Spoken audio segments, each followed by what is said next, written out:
Hello, everyone. Welcome to the Gems of Life show. My name is Fadwa. I am super excited that you're able to join me here today.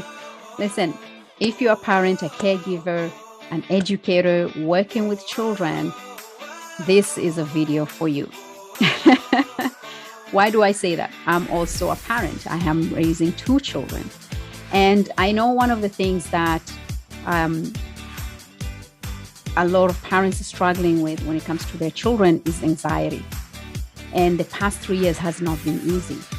So what do we do? How do we help our children process this and go past this anxiety when it comes to isolation, going back to the new normal self, going back to social engaging with others, going back to the normal routine? How do we help our children overcome anxiety? And this is one of the questions that was raised when it comes to concerns. What are the parents' concerned? And one of the concerns were our children. How do we support our children when it comes to anxiety? So how do we do that? As a parent, I can relate to that. I know how difficult it can be. So one of the things that I would like to actually go over is when it comes to anxiety, it's actually understanding and acknowledging that our lives have been disrupted. Not only has it not been disrupted, we had to learn how to adapt and change and shift. And there was a lot of uncertainty, even to this point right now. There's a lot of uncertainty. Now, my question to you is, as an adult, as the parent, as the caregiver, or the educator, how do you show up in front of the children or the students? Because how we show up will impact the energy our children or the students pick up from us. Right? So it's easy for us to look at our children and say, yep, they have anxiety, they're struggling with anxiety. But the question first we need to come back to is, are we monitoring our anxiety levels? So think about a traffic light. Okay, so you have green. It's okay, my anxiety level, yeah, I'm good. I'm good. There is no anxiety here. And then amber, it changes to amber. You're like, okay, I'm managing. It's there. I can recognize it. I'm conscious of it and I'm managing it. And then when it turns red, it's like, whoo, I am overwhelmed. I am overwhelmed. So how do we monitor that? Right? It's being really present with how you're feeling and monitoring your own anxiety level, where you are at, right? And not wait until you're on overwhelm, because once it gets to overwhelm, guess what? Our children pick up on it. So how do we manage this? How do we get to that between the green and the amber, where we are good or we are managing it before it gets too late when we feel we are overwhelmed? Remember, who we are as parents or caregivers or educators, the energy that we have within ourselves, our children pick on it, right? So if we are always constantly worried, constantly in fear, and anxiety comes from fear, and we are constantly in fear, our children pick on that, right? So the first thing first is for us to come back to us first. Before we look at the children or students, we need to come back to us and ask ourselves, where is my anxiety and where is it coming from? And this is one area that I work with. I work with clients to actually come back to that anxiety and find out what is driving that anxiety. What is the emotion behind that anxiety? What is the fear behind that anxiety? And then work with that.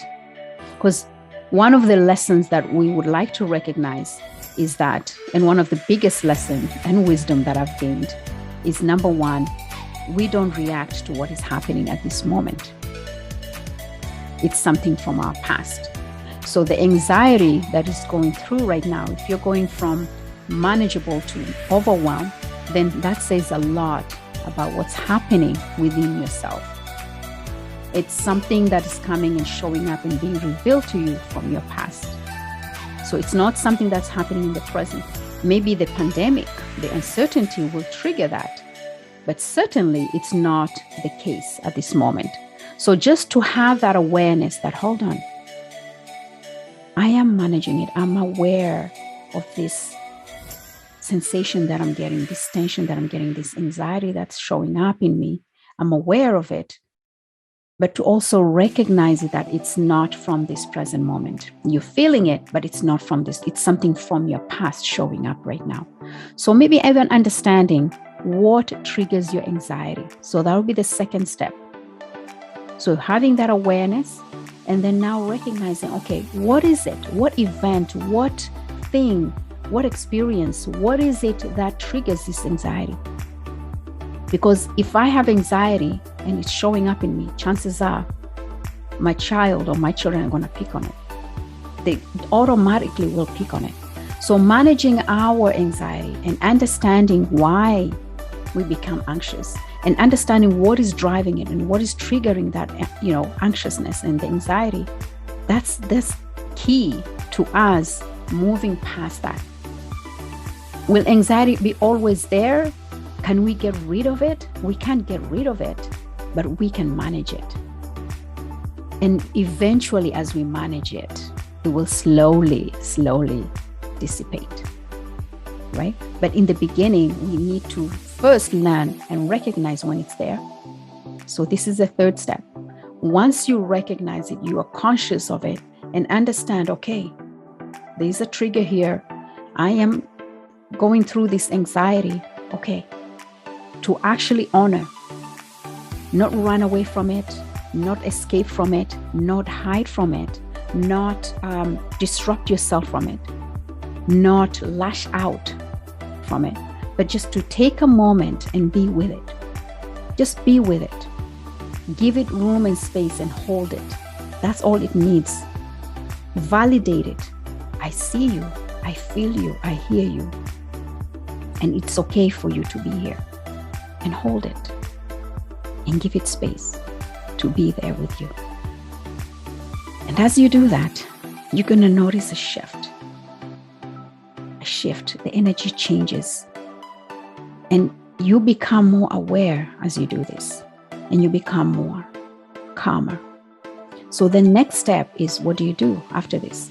Is not only now you're conscious of it when it shows up, but you also give it room and space, but also practice what? Mindfulness.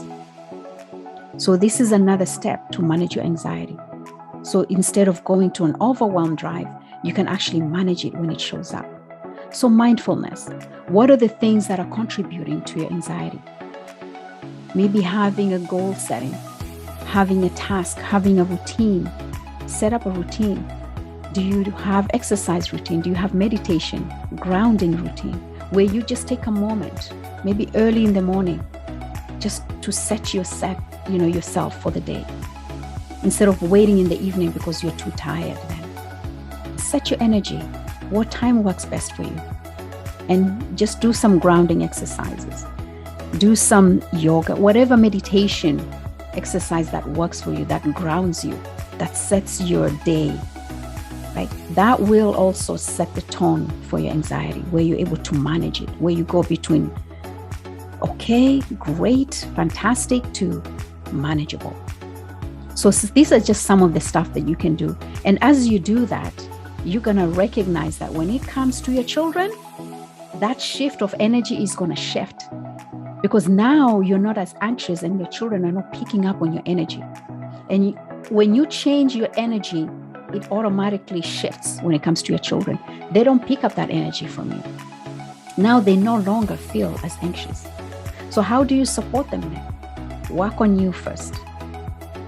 Work on you. Work on you. Work on you. Set the mood for where you want to be at. Manage your own anxiety first. And once you do that, then you're able to be in a place where you can actually come at your best. When you work on you, you have something greater to bring to the table for your children and everybody else. So once you do that, how do you support your child? When they get to that mode, because they're going to be triggered as well. They're going to get anxious, whatever the case may be, because they have that already in them. But you're going to be there for them, because now you'll not be triggered by their anxiousness. You will be in a state of calm. And you're able to hold the anxiety for them. You're able to hold it for them. You're able to be there for them. You're able to give them space so they too can learn how to hold. Is this how you're feeling? Okay, let's just sit with it. Not judge it, not make it wrong. Let's just allow it to be in this space. Because what we do, we run away from it. We make it wrong. But to say it's okay to be here with it and just give it space. And the moment we do that, that energy shifts. And we can teach our children to do that. But only when we have taught ourselves to be in that space. So these are just some of the aspects or steps or process that you can start working on that will elevate your level of anxiety, going from overwhelm to manageable to good. If you want to connect with me, I'd love to work with you and help you overcome the anxiety and understand why it's there in the first place. Because anxiety is what? Underneath it is the what? It's the fear, it's the pain. And we can unpack that. We can work on unpacking not just the anxiety, but the root cause of anxiety, and then work on it and pack it and then heal that part so that you're able to manage future triggers that come along your way. My name is Fadwa. I look forward to hearing from you. Connect with me. I am the founder and life coach of the Gems of Life show, talk show as well, talk show host for the Gems of Life show. And I look forward to hearing from you. Connect with me, reach out to me. My contact details is right there. And I'll be happy to support you and help you manage your anxiety for yourself and your child or children. Take care, stay well and safe. Bye.